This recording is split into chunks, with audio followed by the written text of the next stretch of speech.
একেবারে দোরগোড়ায় নির্বাচন, প্রস্তুতি তুঙ্গে সমস্ত রাজনৈতিক দলের। নিজ নিজ রণকৌশল নিয়ে সম্মুখ সমরে রাজ্যের নির্বাচনী প্রার্থীরা। এই আবহে রবিবার সকালে নির্বাচনী প্রচারে বরানগর বিধানসভা কেন্দ্রের বিজেপি প্রার্থী সজল ঘোষ। রবিবারের সকালে বরানগর বিধানসভার বঙ্গলক্ষ্মী বাজারে প্রচার পর্ব সারলেন বরানগর কেন্দ্রের বিজেপি প্রার্থী। প্রচারে বেরিয়ে মিশে গেলেন সাধারণ মানুষের সঙ্গে।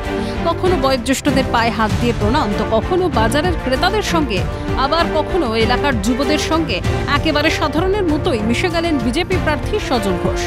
বঙ্গলক্ষ্মী বাজারে নির্বাচনী প্রচার শেষ করার পর মাইক হাতে বাড়ি বাড়ি প্রচার চালাতেও দেখা গেল প্রার্থীকে। বাজারের বিভিন্ন সমস্যা নিয়ে সরব হতে দেখা গেল বরানগর বিধানসভা কেন্দ্রের বিজেপি প্রার্থী সজল ঘোষকে। সমস্যাটা না, এটা সব বাজারেই হয়ে গেছে। বাজারের এই সমস্যাগুলো কি হচ্ছে, পুলিশ, তারপর লোকাল তৃণমূল, এরা পয়সা খেয়ে রাস্তায় বাজার বসিয়ে দিচ্ছে এবং ভেতরে আর কেউ ঢুকছে না, ফলে বাজারের দাদন হচ্ছে না, বাজারগুলো ওঠার মুখ।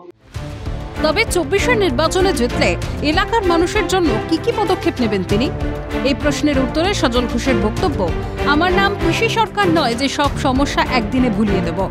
৩-৪টে লক্ষ্য রয়েছে: পানীয় জল, মুক্ত নিকাশি ব্যবস্থা, বরানগর হাসপাতাল এবং মিল। ২ বছরের নির্বাচনে আর আমার নাম পিসি সরকার নয় যে আমি সব সমস্যা একদিনে ভুলিয়ে দেব।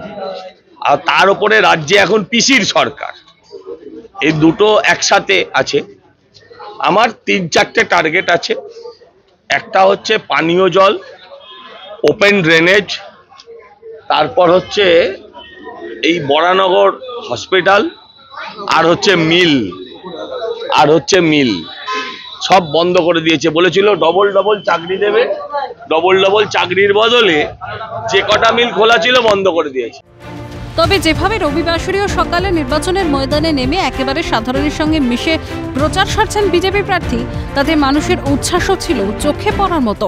সেই কারণেই বোধহয় আত্মবিশ্বাসী দেখা গেল বরানগর বিধানসভা কেন্দ্রের বিজেপি প্রার্থী সজল ঘোষকে। আর এই নির্বাচনকে কেন্দ্র করে শাসক বিরোধী লড়াই যে জমজমাট হতে চলেছে তা বলাই বাহুল্য। তবে এই লড়াইয়ে শেষ পর্যন্ত কে জয়ী হন আপাতত সেদিকেই তাকে রাজ্যবাসী। শান্তনু সাহার রিপোর্ট, ক্যালকাটা নিউজ।